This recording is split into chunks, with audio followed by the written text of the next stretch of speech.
नमस्कार, मी संतोष सुतार आणि आपण पाहतात सीएल माझा. शक्तीपीठ महामार्गातील पत्रादेवी ही बांदा गावच्या वेशीवरची देवी आहे. पत्रादेवी हे शक्तीपीठ असल्याचं सांगून राज्यातील भाविकांची व जनतेची फसवणूक करून अदानीच्या फायद्यासाठी आणि 50,000 कोटी रुपयांचा ठपला पाडायचा असल्यानं शक्तीपीठ महामार्ग रद्द करण्याची सुबुद्धी मुख्यमंत्री देवेंद्र फडणवीस सरकारला देण्याचं साकडं स्वाभिमानी शेतकरी संघटनेचे संस्थापक राजू शेट्टी यांनी बांदा येथील पत्रादेवीस बुधवारी घातलं. यावेळी शिवसेनेचे जिल्हा अध्यक्ष प्राध्यापक सुनील शिंत्रे, सामाजिक कार्यकर्ते अॅडव्होकेट संतोष मळवीकर, काँग्रेस जिल्हा सरचिटणीस विद्याधर गुरबे, शेतकरी संघटनेचे राजेंद्र गड्यांवर, संग्राम कुपेकर, कॉम्रेड संपत देसाई, रियाजभाई शमन. मी आता पत्रादेवी समोर उभा आहे. ही पत्रादेवी तीच आहे ज्याचा गाजावाजा करून माहूर ते पत्रादेवी 802 किलोमीटरचा शक्तीपीठ महामार्ग बनत आहे. ही पत्रादेवी तोरशी आणि बांदा या गावाच्या सीमेवर आहे. बघताय, ज्याला शक्तीपीठ म्हणून उल्लेख केलेला आहे ते एका झाडाखाली एक देवी आहे. सगळे देव सारखेच आहेत, सगळ्या देवस्थानं आदरस्थानीच आहेत. पण मी काल दुपारपासून सावंतवाडी तालुक्यामध्ये फिरतोय. खुद्द या सावंतवाडी तालुक्यामध्ये पत्रादेवी आणि तिचं महत्व हे कुणालाच माहीत नाही.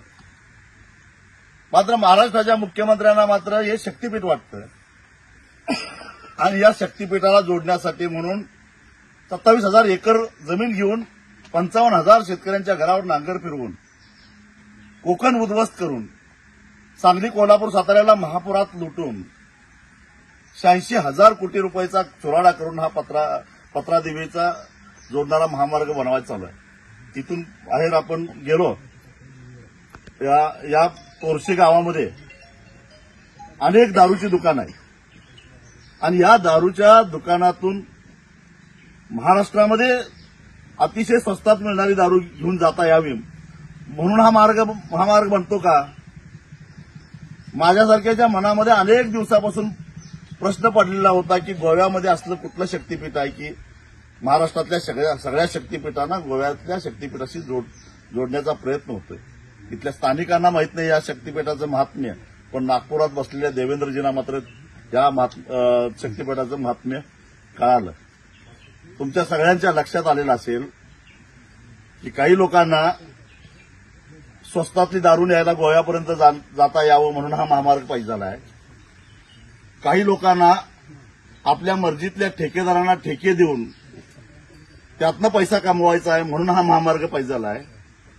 काही लोकांना या महामार्गाच्या निर्मितीतून 50,000 कोटी रुपयाचा लोण्याचा गोळा मिळणार आहे त्यातला हिस्सा पाहिजे झाला आहे. आणि काही लोकांना अदानी नावाच्या राक्षसाला, ज्यानं गडचिरोली जिल्ह्यातल्या 2,500 एकरावर आदिवासींना हुसकावून मोठी खाण काढलेली आहे, 1 लाखाहून अधिक झाडांची कत्तल केलेली आहे, तिथलं खनिज उपसून त्याच्या स्वतःच्या मालकीच्या वास्को द गामा त्या गोव्याच्या ठिकाणी जे काय बंदर आहे त्या बंदरातून परदेशामध्ये ते खनिज पाठवायचं आहे. त्यासाठी हा महामार्ग करायचा आहे. आणि एक लक्षात ठेवा, भविष्यामध्ये या महामार्गावरून जे जे प्रवास करणार आहेत त्यांनी टोलच्या रूपानं तो पैसा परत करायचा आहे. किती वर्षे टोल लागणार आहे माहिती आहे? 90 वर्षे का 150 वर्षे, परंतु सारा पैसा महाराष्ट्रातल्या जनतेनं परत करायचा आहे अदानीसाठी, कारण तो एक लाडका उद्योगपती आहे. महाराष्ट्रातल्या जनतेला माझं एवढंच आव्हान आहे की हे आपण होऊन द्यायचं आहे का? कुणाच्या तरी राक्षसी महत्वाकांक्षासाठी आपण बळी पडायचं आहे का? याचा विचार करा. आणि मग माझं म्हणणं पटलं असेल तर शक्तीपीठ महामार्ग विरोधी संघर्ष समितीला ताकद द्या, बळ द्या आणि सरकारला सुबुद्धी सुचावी म्हणून आता आम्ही पत्रादेवीला साकडं घातलेलं आहे. तुम्ही आपापल्या देवदेवतांना साकडं घाला, एवढीच माझी सगळ्यांना हात जोडून विनंती आहे. शक्तीपीठ महामार्ग रद्द